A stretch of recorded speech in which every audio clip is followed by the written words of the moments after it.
Well, I don't know about you artifact lovers. That is the artifacts of the North American Indian. But Sunday mornings are always good for me. Heavy fog is always good for me. I like that. Wet dirt, washed dirt.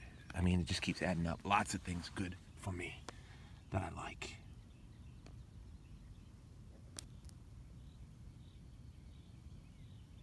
And I want you to see this. I would not have this on if there wasn't significant things that have happened. 2 minutes after I got here, I came across this not even washed off. It's not just a round stone for those of you who are new.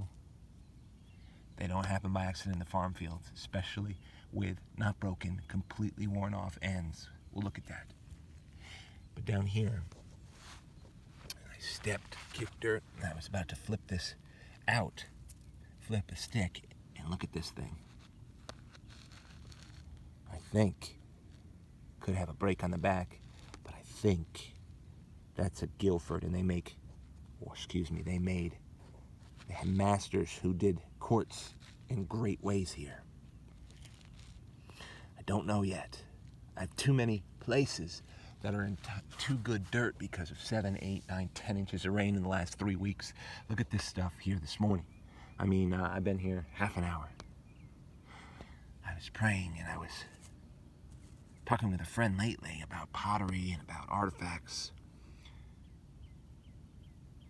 I want to show you something first. This was the first find this morning. If I wash it off, it's awesome. It's worn off that end, worn off that end. It's an incredible tool. You can tell.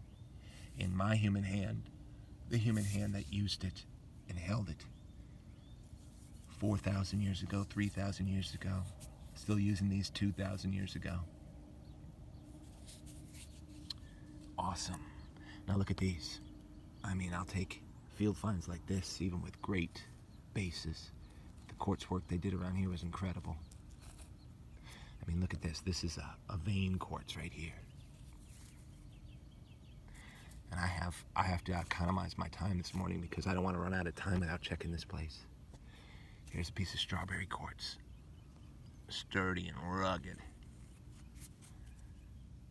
I mean, it's so hard. Devastating if it hits you. If it hit flesh and bone, devastating. Then we talk about, and look at this. Pottery. I wanted to show you this. I dipped it in a puddle, cleaned it all off. I mean, we have an incredible contrast. Let's look at the backs first. I want you to see this. Very worth it for those of you who just started collecting. Now, the back of this. Let me see if I can do this.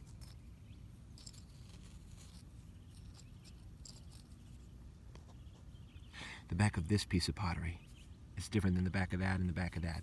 They could be divided by 100 years.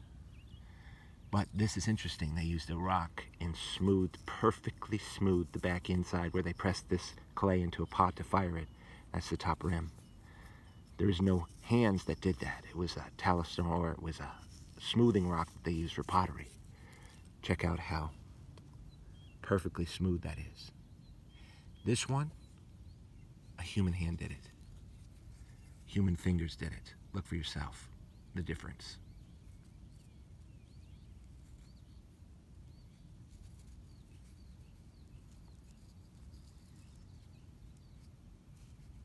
Still pressing it into a basket to fire probably.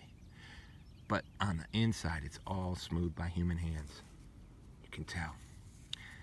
Because if you were to make pottery or whatever, you'd see that same exact indentation. Now this one, again, it was a different type of hard stone or stick that they used on the inside of this pot. That's ultra smooth, this piece here. And this is not. This is smooth as can be on the top rim. And also you're seeing and picking up the different color and nuances of the clay. So like I said, clay tells a completely different historical story. It's worth it than these.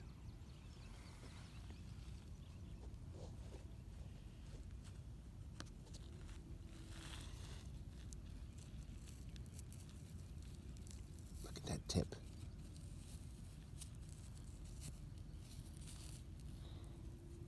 Quartz Guilfords, don't come along very often.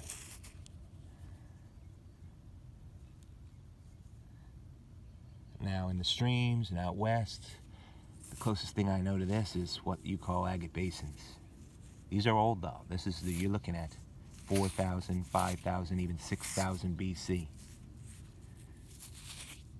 God, when you find something like that, you don't want to take any more time doing any of these documentaries, which I haven't uploaded 5 already. Haven't. But I've got to document that. That's like profound. Profoundly perfect. Look at the relief off the back. See it? Crazy. Perfect.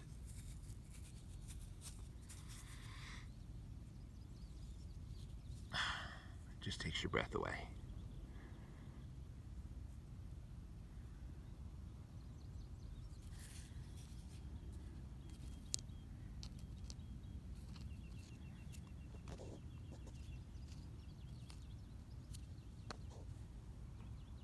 That's good finding going on, isn't it? And I hope you find out there.